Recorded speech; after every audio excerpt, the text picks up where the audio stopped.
Oh my lord, what's going on, man? Qu'est-ce qui se passe au Barça, les amis? Ronald Araujo, 25 ans, défenseur uruguayen, est de retour dans l'espace, les amis. Ça fait du bien, ça fait plaisir pour lui et pour le club et pour Hansi Flick et pour les titulaires aussi qui, je pense, ont besoin de repos. Enfin, après, je crois, 5 mois d'absence, c'est ça, hein. Dernier match avec l'Uruguay en Copa América, c'était le 15 juillet. Et depuis, il n'a plus joué une seule minute. Dernier match avec le Barça remonte à mai 2024. Donc, en gros, ça fait 7 mois qu'il n'a pas joué une seule minute avec le Barça. Évidemment, on va parler de ce qui s'est passé avec le PSG parce que c'est forcément ce qu'on va avoir en tête. On aura en tête, quoi qu'il arrive, ce qui s'est passé. Et je pense que lui aussi, ça va être le plus gros challenge, je pense, de sa carrière à Araujo. Réussir à gommer ce qui s'est passé. Et on l'attend, en fait. Hein. On l'attend tous, que ce soit moi comme vous. On lui a pardonné. Peut-être, ça dépend. Hein. Chacun, je ne vais pas vous juger. On a tous une sensibilité footballistique. Il y en a parmi vous, des fans du Barça, qui n'ont jamais vu le Barça remporter la C1, qui en ont seulement entendu parler, tellement ça remonte à 10 ans presque. Maintenant la honte de le dire comme ça. Donc on aurait bien aimé voir un Barça faire une belle épopée en Ligue des Champions et elle a été interrompue du coup en avril dernier sur un coup du sort et un carton rouge qui a changé forcément le destin de la saison entière du Barça, voire même peut-être plus parce qu'on sait jamais, hein, ça se trouve tu prends la C1, la Yamal, le Ballon d'Or et tout après l'Euro, bref. On va pas revenir là-dessus. Je m'emballe, on va pas revenir là-dessus, mais ce qui s'est passé en avril dernier, forcément, ça restera un des moments forts. Personnellement, la plus grosse défaite du Barça depuis, je pense, Liverpool Anfield 2019.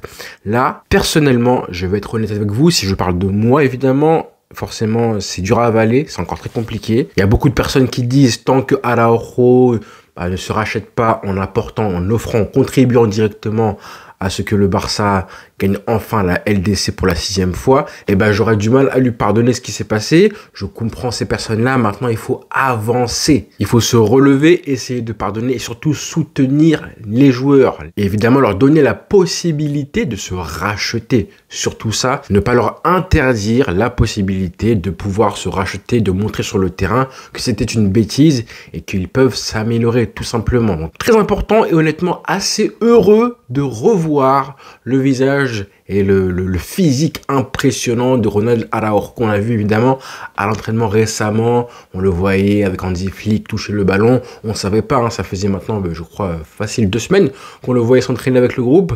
Et il est de retour. C'est une première étape avant le retour prochain de Christensen. Et ça fait du bien, comme je le disais, parce que c'est un peu inconcevable de voir tous les matchs, ou presque, la défense centrale Cubarsí, Íñigo Martínez, qui était inchangé, que ce soit en Ligue des Champions et en Liga. On a eu un petit peu une petite parenthèse avec Sergi Dominguez qui a été titulaire, je crois, face à Osasuna, mais à chaque fois, ça s'est très mal passé pour le Barça qui a pris 4 buts en plus ce jour-là. Donc, il nous faut du renfort. Je répète, un Cubarsí, Íñigo Martínez, c'était inconcevable de le croire qu'il pouvait faire toute la saison comme ça, titulaire, en jouant 90-85 minutes, si vous voulez. En fin de compte, c'est juste du n'importe quoi pour un joueur de 33 ans et un joueur de 17 ans. Donc, dans les deux cas, ils ne sont pas dans la fleur de l'âge. Ils ne sont pas au plus dans le prime de leur carrière. Donc, c'était un petit peu même totalement inconcevable. On a besoin du renfort. Vu comment le Barça souffre un petit peu justement en ce moment défensivement, peut-être qu'un mec comme ça, justement, là ce samedi, face du coup au Betis Séville, je pense qu'en fin de match, Araujo, ça aurait fait du bien ce Barça. Et même si ce renfort fait autant débat que Ronald Araujo, c'est vrai, il a des lacunes, il a un passé. Évidemment, je parle du PSG, il a aussi des lacunes. Et ça, faut le dire, c'est vrai que c'est un joueur qui a beaucoup de progrès à faire à 25 ans, malgré son brassard de capitaine officieux. On sait que niveau agressivité, il a montré qu'il avait beaucoup de progrès à faire pour être enfin un jour un défenseur un peu plus propre que ce qu'il est aujourd'hui, parce qu'il c'est un défenseur beaucoup trop rugueux et trop dur sur l'homme. Alors on lui demande pas d'être un Beckenbauer, un Maldini, ces défenseurs hyper propres, mais quand même d'avoir cette espèce de dosage de l'agressivité qui lui manque. Dans la relance, c'est pareil, c'est vraiment le deuxième sujet sur lequel il pourra faire des gros progrès, c'est évidemment la relance. Quand tu le compares avec Cubarsí, Íñigo Martínez, là, on voit qu'il y a un vrai déficit chez lui. Rappelez-vous les dégagements systématiques qui faisaient que le Barça ne pouvait pas démarrer les actions de derrière, on s'en rappelle. Et troisième gros sujet sur lequel il y a des progrès à faire, c'est évidemment son placement. Un défenseur qui a eu en fait cette espèce de mission en tête de se dire qu'il doit être corrigé un petit peu les erreurs de l'équipe, donc il défendait un petit peu trop bas, même beaucoup trop bas, souvent. Et là, évidemment, avec le Barça, comme le Barça joue aujourd'hui, c'est juste impossible. Hein. C'est un style de jeu qui est juste incompatible avec ce que demande Hansi Flick, dont le piège, le fameux piège du hors-jeu pour Araujo, qui va devoir l'apprendre. Mais bon, ne pas oublier qui était et qui a pu être Ronald Araujo. Même si on lui en veut pour ce qui s'est passé en avril dernier, ne pas oublier qu'en 2022-2023, c'était un défenseur qui était vraiment très dominant, incontournable au Barça, meilleur défenseur du Barça, incontestablement en Liga. C'est, je pense, rappelez-vous, hein, parce qu'on disait que le Barça avait réussi à gagner la Liga avant tout défensivement, et c'était vrai, vu le nombre de clean sheets et de buts encaissés par le Barça, et ben lui justement c'était le taulier de la défense, le patron de cette défense-là. À l'époque, on l'avait surnommé la BAC.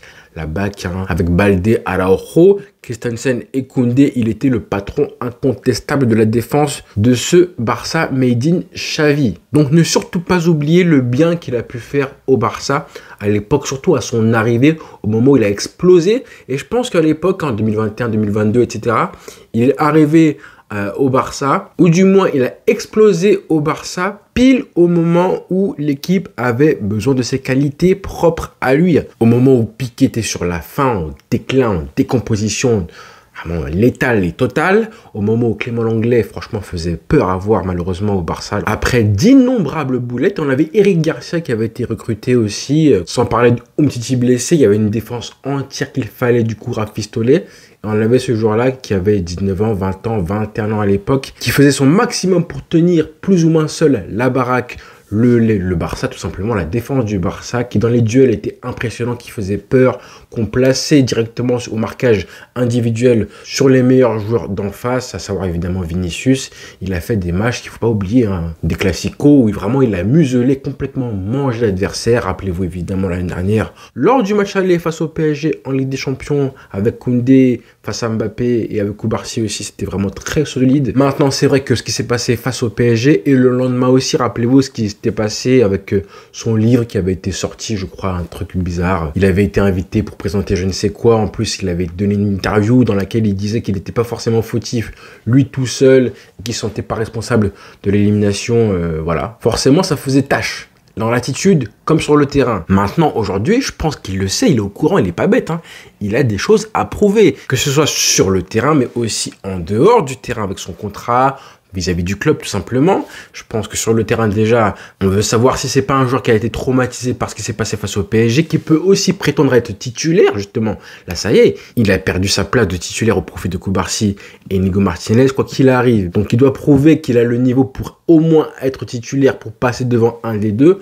Je pense devant Inigo Martinez, mais c'est pas forcément sûr, hein, loin de là. Quand tu vois les qualités, l'expérience et le leadership, le vrai leadership, hein, de Inigo Martinez et l'influence qu'il a sur Koubarsi, ça faut le dire. Il faut le dire, hein, que vraiment, Koubarsi, il a vraiment un espèce de mentor parfait. Un petit peu ce que Puyol était pour Piqué à l'époque, ou au Real, ce que, du coup, Ramos a été pour Varane. Il doit aussi prouver qu'il peut gommer ses lacunes, hein, comme je disais, le piège du hors-jeu. Est-ce que Flick va réussir à lui inculquer ça à un défenseur qui n'a pas du tout ce bagage technique et tactique en lui? Ça va être compliqué aussi. En gros, est-ce qu'il va arrêter enfin d'avoir ce réflexe de défendre 5 mètres derrière la ligne de défense? Ça va être un gros chantier, hein, pour Hansi Flick, un bon courage. Si vraiment il réussit ça, on peut avoir un défenseur qui progresse et qui devient vraiment dominant à son poste là. Et vu ce que montre justement Hansi Flick depuis le début de saison et comment il fait progresser les joueurs dans le rôle principal, dont Rafinha, dont Pedri aussi, même Koubarsi c'est pareil aussi, et je pourrais aussi citer Casado, bah je pense qu'on peut y croire aussi pour monsieur Araujo, parce qu'en plus de tout ça, le contexte aujourd'hui du Barça est complètement différent de celui qu'il y avait avec Xavi. On n'a plus un Barça qui subit autant d'occasions et qui a si peu la maîtrise de la rencontre comme c'était le cas il y a un an de ça. Donc peut-être qu'il sera un petit peu moins impliqué dans chacune des actions du Barça, un peu moins paniqué parce que le Barça subira moins. Donc on espère moins paniqué, comme je disais, moins impulsif du coup. Ça c'est important, hein. Si le Barça subit moins, je pense qu'il sera moins impulsif justement de vouloir absolument faire le pompier de service. Donc moins paniqué, moins impulsif et aussi moins agressif quand il doit intervenir. Je pense que c'est un défenseur qui, moins tu le vois, et mieux c'est pour l'équipe. Et au contraire, je pense que plus tu le vois, et moins c'est bon signe pour l'équipe parce qu'il nous a habitués malheureusement, comme je disais, à être trop impulsif et agressif, notamment dans ses interventions. Mais surtout dans ses prises de décision. C'est quand il décide d'intervenir alors que parfois il faut juste un petit peu plus observer la situation au lieu de foncer comme une brute. Et ça justement, la science de savoir quand intervenir pour un défenseur, ça, c'est quelque chose qui est hyper important. Ne pas forcément foncer, savoir attendre le bon moment pour lancer une intervention, une prise de décision, un petit peu comme fait Cubarsí en fait. En fait, c'est le modèle, c'est Cubarsí. C'est le mec qui a 17 piges et qui justement est peut-être déjà un exemple à suivre pour Araujo. C'est complètement fou. Enfin bref, tout ça pour dire que Araujo, son retour, on l'attend, on va l'observer et je pense qu'il fera malgré tout du bien au Barça qui en a besoin physiquement. C'est compliqué. Cubarsí joue tous les matchs, Inigo Martinez aussi. Le Barça récemment a perdu en intensité dans le jeu, que ce soit défensivement, au pressing, même à la relance, et aussi dans son jeu vers l'avant. Je pense qu'un mec comme Araujo, qui a comme nature première en fait, quoi qu'il arrive, je pense qu'il perdra jamais cette espèce de réflexe de jouer à chaque fois avec de l'intensité. Et ça, je pense que Hansi Flick aime ça, sans parler du fait que c'est un défenseur ultra rapide et puissant, mais j'insiste sur le mot rapide parce que justement,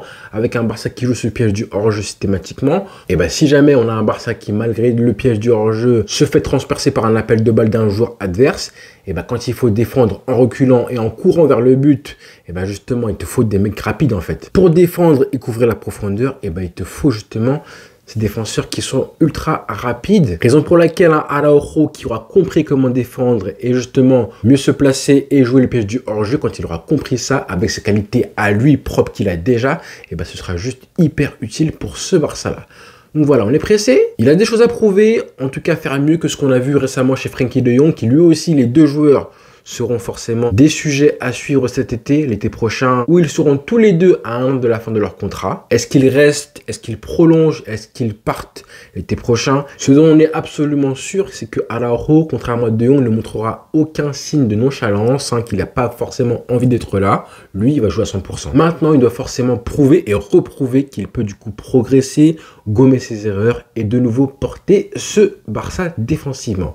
Voilà les frères, rendez-vous du coup demain soir, après la rencontre face à Dortmund qui sera, je le répète, le déplacement en Ligue des Champions le plus compliqué pour le Barça lors de cette phase de poule. Donc pas du tout un match à la légère. Alors il ne devrait pas être titulaire, le 11 du Barça on le connaît évidemment, mais c'est une bonne chose, belle ironie du sort qu'il revienne pile pour un match de Ligue des Champions. Donc voilà les frères, rendez-vous du coup demain soir.